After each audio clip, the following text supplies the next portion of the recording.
Hey, welcome back inside the broadcast booth. Cavan, Malayter, Ryan, Sykora, continuing our day two recap here on the baseball side. And we'll start with the last game of the day, Chicago Cubs, Nike RBI against Detroit Tigers, Nike RBI.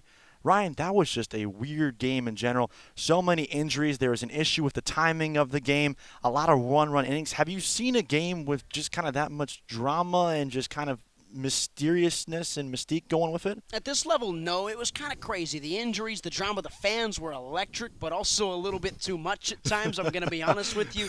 It was kind of wild. It was kind of crazy. It was a lot of fun to watch. I was grateful I wasn't on the call for that when I was sitting right next to you guys. I could just take it all in with a smile on my face, not have to find the words to describe it in the moment because, really, it's still too hard to describe it after the fact. But the important thing is grit and grind from the Cubbies. They figured it out. They get a win. They put themselves in prime position tomorrow to get themselves to a title game on Sunday. That's the goal for every team here, especially for the two Chi-Town teams. They want to get to that championship game on Sunday. They gave themselves an opportunity today with a gritty, gutsy win. That 4-run inning was massive. The final score 6-3. It ended early, too, because of the time. I don't know if I've seen that in this tournament in 2 years either.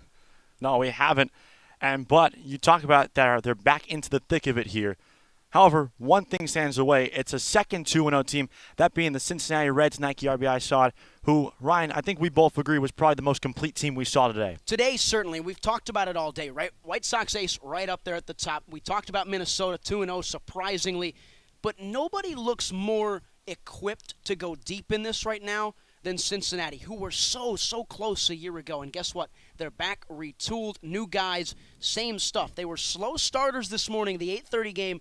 Tough to wake up to. They didn't get going for a while, but once it hit the fourth inning, they started to rake. They started to put the runs across. They poured it on Kansas City late on, and it carried over into the next one. They just kept on hitting, kept on making stuff work, and really, they just got the best of everybody today. 2-0 start.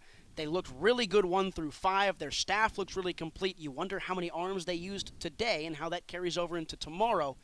But as of the teams we saw today, I don't think anybody looked better, more dominant, more in control of their element than Cincinnati.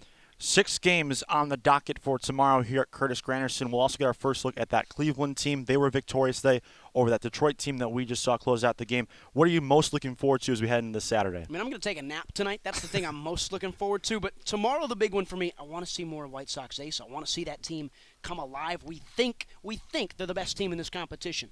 We want to see it now because I don't know if we saw it on the opening night on Thursday. We obviously didn't get a chance to see them today. We think the Cardinals are good. Not the Cardinals, the Reds are good.